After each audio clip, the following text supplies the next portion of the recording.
Welcome to Family Drama Tales. The ink was barely dry on the $16 million contract I just closed in Europe when my phone buzzed with a message from a neighbor back home. Savannah, did you know your car is gone? Saw your brother driving it yesterday. My stomach tightened. My car wasn't just any car. It was the first thing I ever bought after clawing my way out of debt. A symbol, a promise to myself. And now gone. When I landed back in the States, I drove straight to my parents' house. The moment I walked through the door, I saw it in my mother's eyes. Guilt carefully disguised as authority. He needed it more, she said flatly. You've always had enough. Always had enough. Those words cut deeper than any betrayal before. As if my success erased the years I spent eating instant noodles, working 3 jobs, wearing the same shoes until the soles gave out. As if my victories made me undeserving of respect. My brother stood behind her, smug, arms crossed. He didn't even flinch. To him, my possessions, my effort, my sacrifices, they were all fair game because the golden child never had to earn. I looked at them both, every muscle in my body coiled tight, my suitcase still at my feet. And then I spoke. 6 words. That was all it took. Her face fell. My brother's smirk vanished and the room went silent. My name is Valerie Kane, 31 years old. And if you think the story is about a car, you're wrong. This is about what happens when the family that belittled your worth finally learns that everything comes with a price. The air in the room was heavy. My suitcase still by the door, their eyes burning into me. My mother's chin was lifted high like she had just performed a noble act. My brother leaned against the wall, smug, waiting for me to explode. Instead, I looked her in the eye and said the 6 words that drained the color from her face. The deal wasn't in my name. Her lips parted. My brother frowned, confusion flickering across a smug grin. I let the silence hang for a moment, then dropped my passport on the table, the embossed logo glinting under the light. Everything you saw online, the $16 million, it wasn't mine.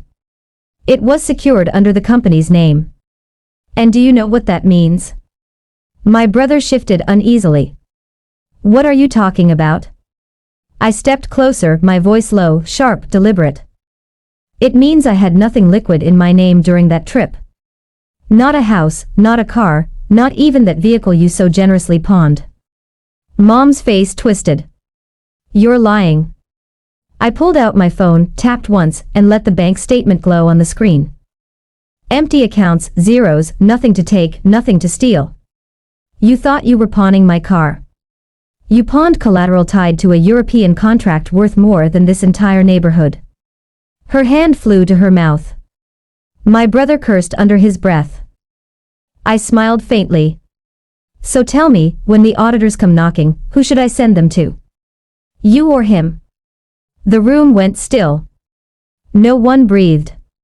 For the first time, they realized I wasn't the one who'd lost something. They were. The next morning, the calls began. Not from my parents, not from my brother, but from the bank. Miss Kane, we're calling regarding collateral listed under your vehicle registration. It seems there was an unauthorized pawn transaction. We'll need clarification immediately. I sipped my coffee, staring out at the skyline from my apartment window. Oh, I'll clarify, I said calmly. But you'll need to speak directly with the parties who pawned it. I wasn't even in the country. The line went quiet. So you're saying your family acted without your consent? Yes, I replied. And I have documentation to prove it. By noon, 2 auditors were already knocking on my parents' door. I didn't have to be there to see the panic. I had cameras installed years ago, and the footage streamed directly to my phone. My mother's voice, usually so sharp, was trembling. There must be some mistake. It was just a car. My daughter has plenty. The auditor's response was flat, professional, merciless. Ma'am, the car is tied to an international transaction. This isn't just a vehicle. It's contractual property. Do you understand the seriousness of this? My brother stepped in trying to bluster his way through. Look, we'll pay it back. We'll fix it. She won't press charges. But that's where he was wrong. I hit record on my phone and captured every word. His desperation, his admission, my mother's silence as she realized what they had done. That evening, I walked back into their house. The same room where she told me I'd always had enough. Now the walls were quiet, the pride drained from their faces. I set my phone on the table, hit play, and let them hear their own downfall. This time, I said softly, the price won't be mine to pay. The recording ended, the room heavy with the sound of their own voices condemning them.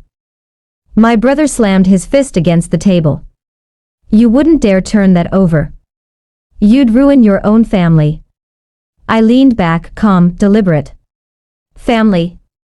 That word only shows up when you're cornered. Where was family when you pawned what wasn't yours? When you decided I didn't matter because you thought I'd always had enough. Mom's hands trembled as she reached for me, her voice breaking. Valerie, please. We didn't know it was tied to anything bigger. We thought it was just a car. Just a car. I cut her off, my voice sharp enough to slice through the air. That car was collateral, which means the second you signed it away, you signed yourselves into an international fraud investigation. Do you have any idea what they do to people who tamper with contracts of that scale? Dad, who had been silent until now, finally spoke, his voice low and cold. You'll fix this. You have the connections. You have the money. We raised you. We deserve that much. I laughed, bitter and humorless. You didn't raise me. You drained me and you never saw the difference.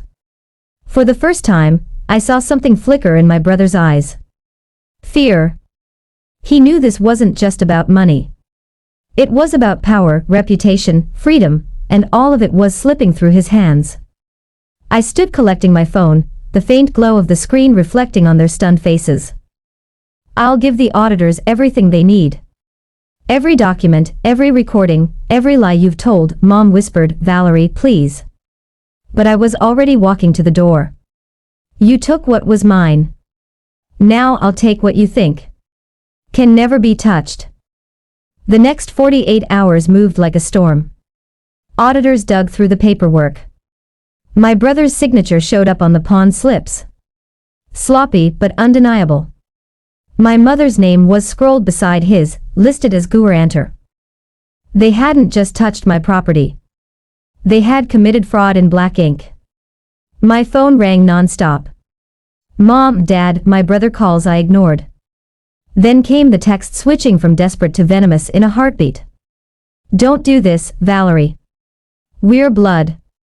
If you give them that recording, you'll regret it.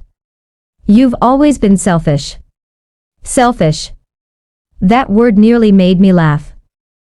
Where was their outrage when I was living out of my car at 22, scraping change to eat, while every extra dollar in the family went into my brother's business ventures? Where was family then? By noon, I sat across from the auditors in their downtown office. I slid my phone across the polished table and hit play. Their eyes sharpened as my brother's voice filled the room. Look, we'll pay it back. She won't press charges. One of the auditors leaned back, folding his hands. Thank you, Miss Kane. This will accelerate the process. They can't wriggle out of this now. When I left, my phone buzzed again. This time, it was my sister-in-law. If you ruin him, you ruin all of us. I typed back one line. He ruined himself. I'm just not cleaning it up this time. That night, I poured a glass of wine and stood by my window, watching the city lights shimmer. For years, I had been the safety net they trampled on. Not anymore. I'd given the truth to people who couldn't be bribed, manipulated, or guilt into silence. And tomorrow, the fallout would begin. The headlines came faster than I expected. Local business owner under fraud investigation. Family accused of unauthorized collateral scheme. And right beneath the bold letters was my brother's face. Pale, stiff, his once proud grin replaced with the look of a man cornered.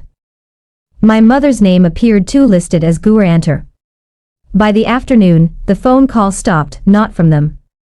Those kept coming, but from mutual friends, from distant relatives, from business contacts who had once bragged about knowing the Kane family. Their tone had shifted overnight. Valerie, I had no idea. You don't deserve this. Proud of you for standing up to them for once. The whispers weren't aimed at me. They were aimed at them. When I drove past their house later that day, I noticed the blinds drawn tight, the driveway empty. No cars, no laughter spilling out like it used to during my brother's endless celebrations, just silence. I parked at the curb and sat for a moment, staring at the house where I'd once felt invisible, where every win I'd earned was dismissed as luck, while my brother's failures were spun as ambition. The front door cracked open. My mother stood there, eyes red, shoulders slumped. She didn't step outside. She just stared at me, lips parting as though she might say something. An apology? A plea? I'll never know because I started the car and drove away before she could speak. That night, as I walked through my own apartment, I realized something important. Their empire had never been built on love. It was built on appearances. Manipulation and taking whatever wasn't nailed down. And now, piece by piece, it was collapsing. The begging began 3 days later. My phone lit up with a string of messages from Mom. Each one more frantic than the last. Valerie, please. You don't understand what this is doing to us. Your brother could lose everything. His business, his marriage. We're your family. Stop this before it's too late. Too late. The phrase made me smirk. Too late was my 23rd birthday when they left me alone with a grocery store cupcake while they threw a party for my brother's new venture. Too late was every time they told me, you'll be fine, while funneling everything into him. Too late was pawning my car behind my back. The final voicemail was Dad's voice, gruff but quivering. Valerie, you've made your point. Don't drag our name through the mud. We can fix this. Just give us the chance. But there was no fixing this. Not anymore. That evening, I attended a gala hosted by the very company I had secured the $16 million deal for. The CEO raised his glass in my honor, praising my work ethic, my loyalty, my brilliance under pressure. Applause echoed through the ballroom, and for the first time in years I felt seen. Not as someone's daughter, not as someone's sister, but as me. Meanwhile, across town, my brother's office lights went dark. His business accounts froze. Rumors spread of clients pulling out, creditors circling like vultures. The golden boy was tarnished beyond repair. As I left the gala, standing tall in a dress I'd bought with my own money, I glanced at my silent phone. Another text from Mom glowed on the screen. Come home, please. We'll do anything. I slid it back into my clutch without replying. They wanted me to come home, but they had burned that bridge themselves. The night after the gala, I drove back to the lakefront apartment I'd chosen for myself. The city glowed across the water, steady and untouchable. I poured a glass of wine and scrolled through the news again. My brother's downfall had made the front page. His photo, my mother's name, words like fraud and misappropriation. The Kane family image was in ashes. At 10 to 12 p.m., there was a knock on my door. Not pounding, not demanding, just a weak, hesitant knock. When I opened it, my mother stood there. No pearls, no makeup, just red eyes and shaking hands. Valerie, she whispered. We've lost everything. Please stop this. I studied her. The same woman who once told me my achievements meant nothing compared to my brother's. Who had dismissed every milestone in my life as luck. Who pawned my car without a thought. And now here she was begging at my door. I set my wine down and answered with the calm I'd earned. You told me once I'd always had enough. That was your excuse to take from me. But you were wrong. What I didn't have was respect, and that's something you can't steal. Her lips trembled, but she said nothing. Behind her, my brother lingered in the shadows of the hallway, hollow-eyed, shoulders hunched. He couldn't even meet my gaze. I stepped back, placed my hand on the door, and finished softly. You didn't just lose my car. You lost me, and then I closed the door. The silence afterward wasn't empty. It was freedom. For the first time, I felt lighter, like the chains of their judgment had finally broken. I wasn't their scapegoat, their safety net, their forgotten daughter. I was my own.